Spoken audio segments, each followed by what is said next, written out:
Alors aujourd'hui, je vais comparer la kizomba avec la salsa et la bachata.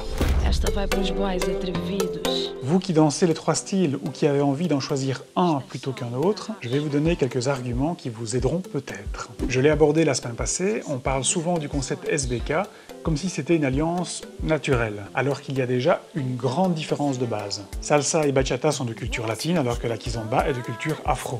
Et ça se ressent notamment dans les sonorités. Quand j'ai commencé la danse en couple, j'ai d'abord fait de la bachata, puis de la salsa, et comme je n'étais pas très ancré culturellement, comme beaucoup de danseurs en Belgique, je crois, je n'arrivais pas toujours à reconnaître la musique. Il me fallait parfois 30 secondes pour reconnaître si c'était une salsa ou une bachata. Mais les sons kizomba, ou plus encore les musiques utilisées dans l'ambiance urban keys, tranchent encore plus avec les ambiances latines. Ça crée une rupture plus évidente. Donc si vous hésitez, si vous ne savez pas quelle danse choisir, je vous conseille d'écouter les musiques qui correspondent au style, ça vous aidera. Moi, c'est la musique qui m'a clairement amené à choisir la kizomba finalement, bien avant de cerner les différences entre salsa, kizomba, bachata au niveau de la danse. Salsa et bachata n'ont pas seulement une culture musicale commune, elles ont aussi ce que j'appellerais une structure technique répétitive. Ça ne veut pas dire que c'est monotone bien sûr, mais je pense qu'on cerne assez vite la mécanique. Il y a en quelque sorte un fil rouge, une logique, un cadre dans lequel vous allez globalement évoluer. Par exemple, si vous regardez les danseurs dans les soirées, vous allez voir qu'ils restent plus ou moins au même endroit pendant toute leur danse. Et je pense que cette structure a un effet rassurant car on anticipe mieux ce qu'on va faire, il y a moins d'inconnus. Et quand on est rassuré, on est détendu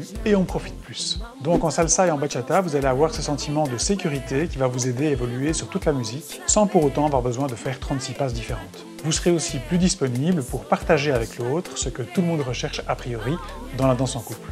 Ce partage sera accentué par la dimension sociale des danses latines, où les échanges de regards sont fréquents, car il y a presque toujours un espace entre les deux partenaires. Que vous soyez en position fermée, en cadre classique, ou en position ouverte, en tenant les mains de votre partenaire, ce qui est très fréquent en danse latine.